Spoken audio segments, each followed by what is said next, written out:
After the Second World War, there was an uprising by the Kikuyu people who wanted their land back. The Kikuyu were herded into concentration camps and fortified villages, almost the entire population of over 1 million people. People were systematically tortured to death. They invented a new kind of pliers whose purpose was first to crush men's testicles and then to cut them off. They raped women with bayonets. They raped men. Similarly, a favourite technique was to ram sand up the rectum with a stick.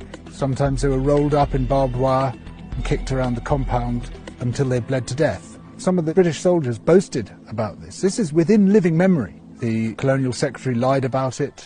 The papers documenting it were burnt. The impact of the rich and powerful nations has been so phenomenally murderous and destructive that it has been completely airbrushed from our national consciousness.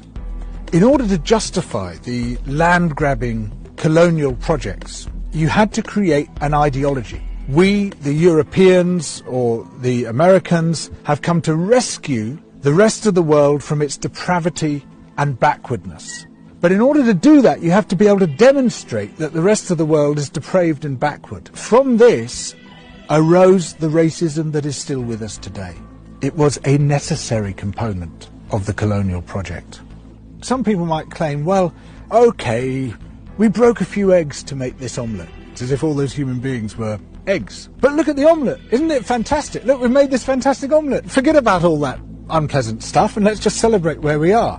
Where we are is a continuation of the project. We commodified people's land and people's labour and turned it into our property. We're also destroying the rest of the living world alongside it. We don't have to be like this. We are the same human beings as anybody else. We're all part of the same big human family. We just have to recognise that, accept that. And of course, within Western countries, there are plenty of brilliant people resisting colonisation, both internal colonisation within our own countries and external colonisation of other people's countries.